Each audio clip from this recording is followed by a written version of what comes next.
From New York City, for our viewers worldwide, I'm Sonali Basak, and Bloomberg Real Yield starts right now.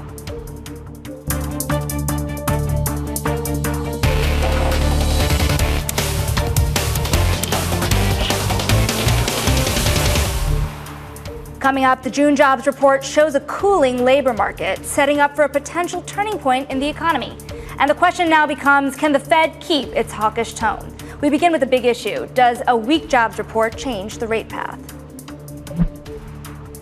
Labor is the key. Miss on job creation. Little softer on the headline. This will not get in the way of the Fed hiking in July. 3.6% unemployment rate. Still looking at a very tight labor market. Labor market remains quite resilient. Labor markets have to soften. We really need to see the job market start to crack. The threat of a hard landing is really low here. This economy is strong enough to avoid a recession. The Fed has to break the labor market. The Fed is going to have to choose. At the end of the day, this is going to be a big concern for the Fed. Hike in July. Fed's gonna keep moving. At least 2 hikes. Fed is going to hike. The stronger the data comes in, the more aggressive the Fed ultimately needs to be.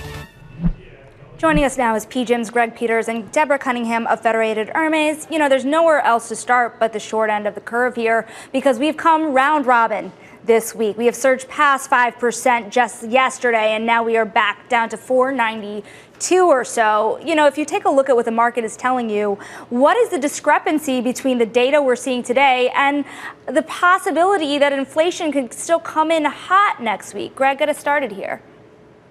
Yeah, so I think the market's been wrong for the past 2 years, to be honest with you. So I wouldn't take much faith or stock into it. But I think the markets are finally starting to slowly at least recognize the Fed means what they say, and they still have to shake inflation out of the system.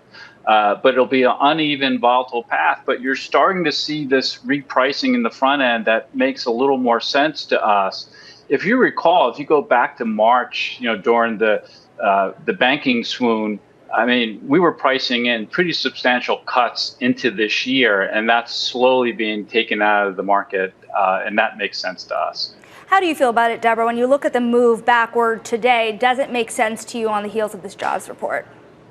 You know, we really should listen to the Fed a little bit more. I agree to the extent that the labor market is starting to pull back a little bit. It's just beginning that process. And certainly what we've seen, even with the report today, you know, when you take the revision into account, it's still a pretty positive number, especially when you consider how positive it was last month. And when you look at it kind of on a moving average basis, you know, it takes it down from what was maybe 247,000 down to 244 on a monthly basis. That's not that much of a change. I don't think that is something that the Fed is going to find comfort in, at least not enough comfort to want to change what seems to be a pretty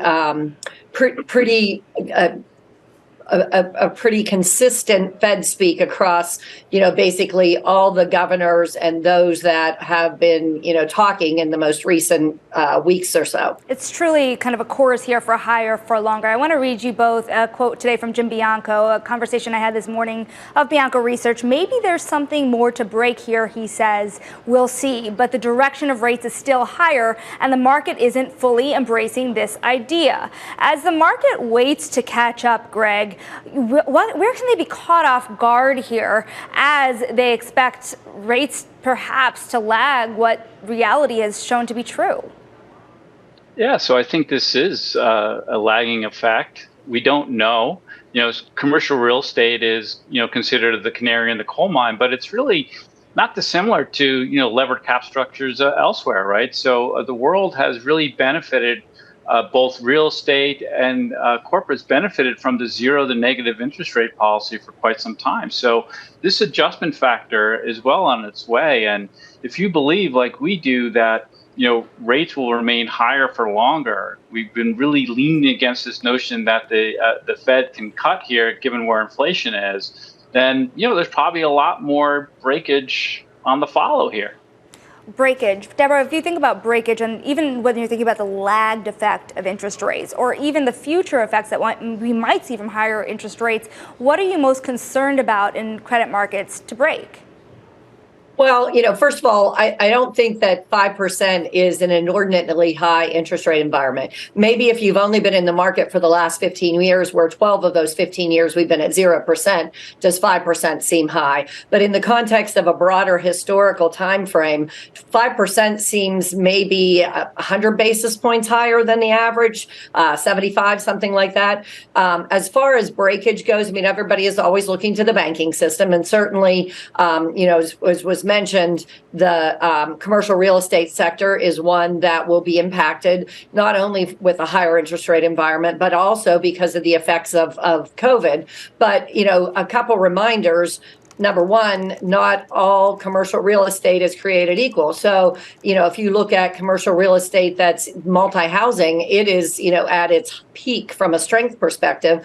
Whereas on the other side of the equation, if you look at it in the context of office building, multi-use office building, there you're, kind of further down in the doldrums. I think another thing from a bank portfolio perspective is to understand how that all plays out, not just commercial real estate, but what the segments are, what the relative geographic locations are of those segments as well. And then finally, when you look at the securities portfolios for the banks, similar to what was going on with Silicon Valley Signature Bank back in March.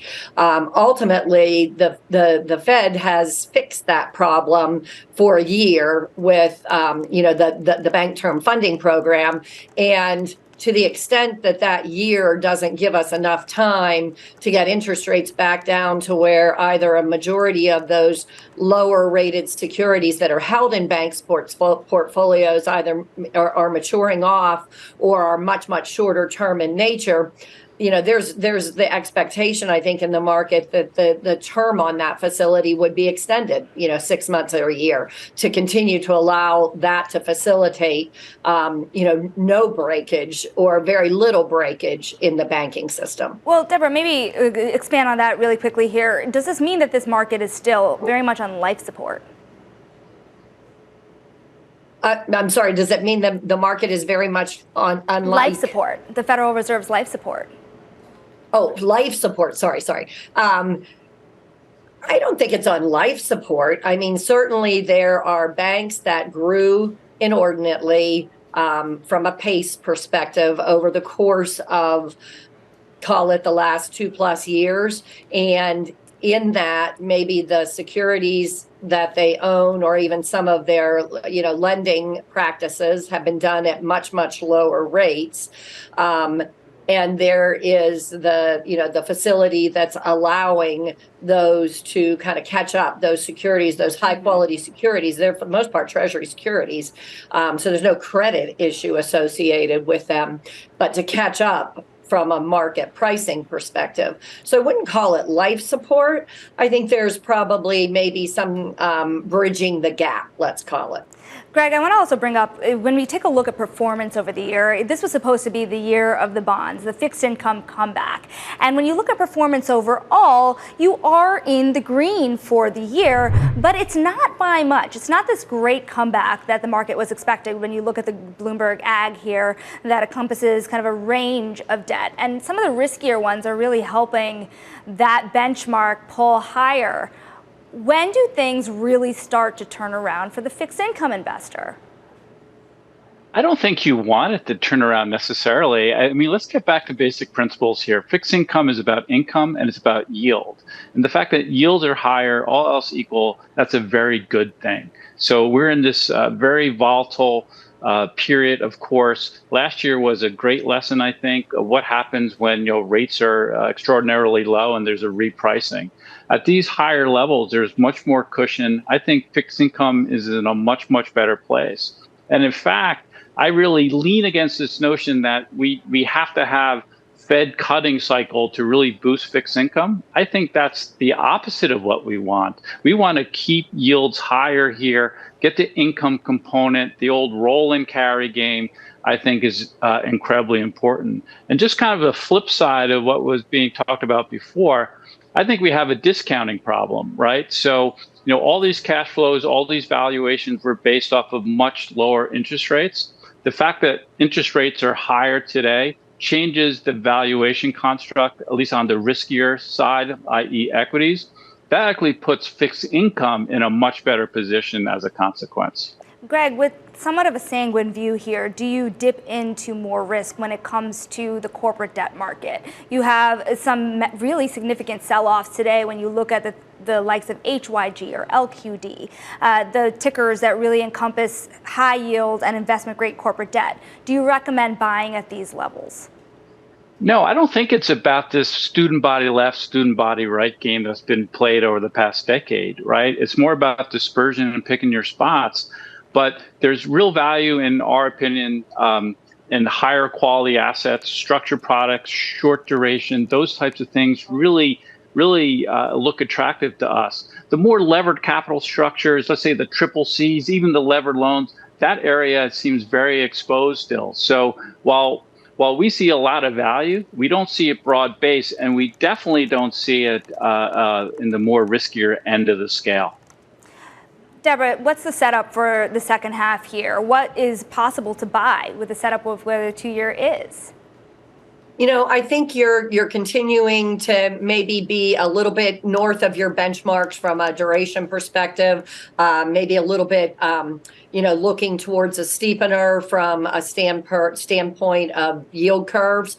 But quite honestly, that modest in the context of the movements that have occurred so far since the tightening cycle began back in March of 2022, very modest for the second half of 2023 in comparison to what we've been through so far. And I agree with Greg to some degree. We're in that almost mode of coupon clipping, to use an older term, where the price may go up a little bit, the price may go down a bit, but it's not going to be the total return aspect that at that point that's being driven by that price. The total return instead is going to be driven by the coupon.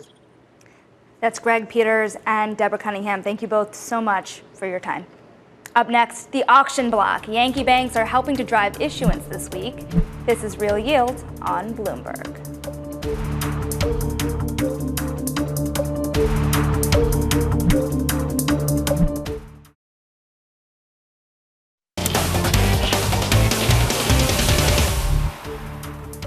I'm Sonali Basak, and this is Bloomberg Real Yield. It's time now for the auction block, where we head to a shortened holiday here in the United States, but it didn't stop the level of issuance here. European markets are surpassing expectations for the week. Avis and others helping to fuel more than 25 billion euros in sales. Here in the United States, foreign-based issuers like Deutsche Bank and Nomura drove volume to the upside of projections with almost 15 billion priced in. And it was quiet in U.S. high yield with no sales this week, but we did learn about $9.4 billion of debt, which includes high-yield bonds and leveraged loans, is being lined up to back GTCR's purchase of a majority stake in WorldPay. Earlier today, we talked to Marathon's Bruce Richards, who discussed spreads amid his call for higher default rates. There's a big bifurcation of quality.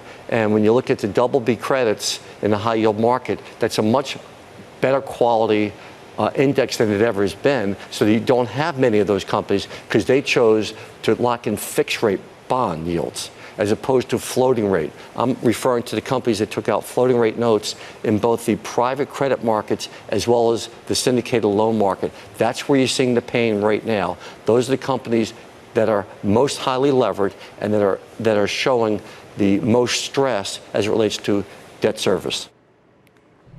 Joining us now is Morgan Stanley's Tirupattur and Peter Tchir of Academy Securities. Thank you both for joining us. You heard Bruce Richards. You also see a lot of folks on the distress side raising a lot of money for what they think is a slow-moving car wreck. High yields don't tell that story. I'm wondering, Vishy, what's got to give? I think the point that your previous guest made is very valid. I think this is going to be this market sets itself to be a market for dispersion and decompression. There is going to be a very much quality dependent decompression ahead of us, and the most vulnerable part of the credit markets, or indeed the floating rate dependent. Broadly syndicated leverage loans, or similarly, all other kind of financing that is, floating rate dependent. And we think that as of right now, we don't have a huge wall of refinancing. But if you go ahead 6 months ahead from now, I think the wall of refinancing begins to start to mount. And as this starts to mount, to give you a number, if you look 18 months ahead in the leveraged loan and the high yield bond market together, it's about 120 billion of debt that needs to be refinanced sitting today. You go 6 months forward, that 120 billion becomes 260 billion. So it starts becoming a concern, as we go down. And there you confront the challenge of having to refinance at significantly higher interest rates. So that is going to be a challenge for the more levered parts of the credit markets. I'm wondering, Peter, when you take a look at kind of the movement you saw into LQD and even HYG earlier this year, do you think that the people who are feeling that this part of the market would hold up, at what point do they start to experience losses if the environment were to turn even further and if rates stay higher for longer? They might, but I think right now, actually, credit still looks relatively cheap. If you go back to where we were in 2018-19, we're much wider on a spread base. You're seeing VIX come down. VIX tends to be somewhat correlated with CDS spreads and credit spreads in general. So I think there's room for credit spreads to tighten actually further from here. When I look at the high yield market over the last 10 years, it has changed dramatically in who's issuing. So the overall quality is much better. The companies are public companies, you tend to know them. They've got a lot of research being done on them, not just on the debt side, but also the equity side. So I think it's a much safer market. And I think people have actually been a little bit reluctant, even with those flows you talked about, to heavily invest. So if anything, I think you're going to see spreads do reasonably well over the next 3 to 6 months. And credit's very well positioned for any sort of recession risk if we get it. And if we don't get it, there's even more room to tighten. Do you feel as sanguine about leveraged loans here? I know they're floating rate, but they can really be, we've seen them hit very recently. Do you think that this is the time to get in? No, I'd be much more cautious in there because, again, I think that's where the smaller deals kind of found their way. To me, CLOs were the big driver of leveraged loans. CLO money came in. Your job as an asset manager, if you're running CLOs, is to invest it so you can go and raise a new CLO. So I think there was probably less work done on some of those credits. They tend to have more private credit. Some don't have all the financial information readily available to everyone. So if there are problems, it's going to occur there. But having said that, I think what we're going to see is CLOs act like bankers of the past, where bankers used to extend and pretend, right? So they didn't force companies into bankruptcy. They like to extend, change the terms a little bit. So I think the CLO market's very well positioned to negotiate with these leveraged loans. So I think the default cycle, if it comes, will be pushed off down the road just because of that flexibility. Now, I want to pull up a soundbite here from Jason Furman because there is a small, but it's a pretty loud camp out there that says it's not about 2 rate hikes. There's a potential for 3. Take a listen. I think interest rates are going up more. I think we're going to have, I wouldn't be surprised if we have 3 more hikes this year. That's going to, put some even greater pressure on depositors unless banks match that with interest rate increases. Now, higher for longer, there's an obvious worry for depositors. There's an obvious worry here for banks. There's an obvious worry here for other types of corporate borrowers. Vishy, how reasonable do you think it is to start thinking about 3 rate hikes? Do you think that this is very unlikely, or do you think that there's a slim possibility here that things might go much higher for longer? Well, I think we would say the July hike, we expect to see a 25 basis point hike in July, and given the data so far and given the trends in the data so far, we think the Fed will be done at this point. But it is a data-dependent world. There is a lot of uncertainty about how data evolves, and we will, depending on how the data evolves, I think the monetary policy will follow how the data evolves. So I think the key data that we'll be focused on is the labor market. And we have seen today's data does not do anything for us to either take away the cut in July or add a cut in September. So both today's data basically reaffirms what we are thinking would be the case in for the July. We're very much there. But I didn't see anything in the data today that calls for another September hike. But there is more data to come by September. By September, we'll have 2 more non-farm payroll numbers. We have 3 inflation prints. We'll see in September. Mm-hmm. Peter, how do you feel about this idea of 3 hikes, and what does next week's CPI bring to the table?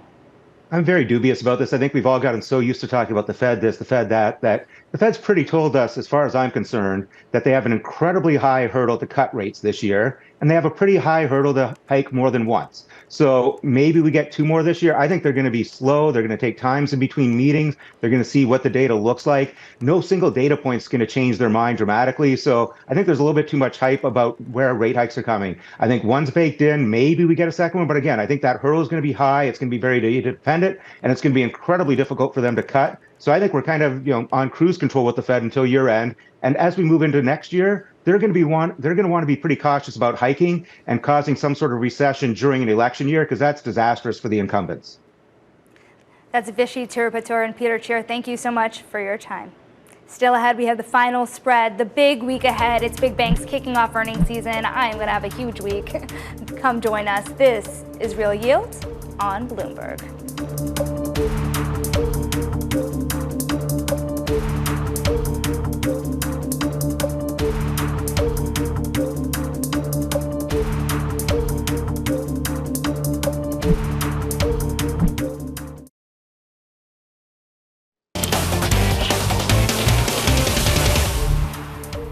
I'm Sonali Basak, and this is Bloomberg's Real Yield. Time now for the final spread. The week ahead coming up, more Fed speak Monday from Bard, Daly, Mester, and Bostic. The 74th NATO summit begins on Tuesday.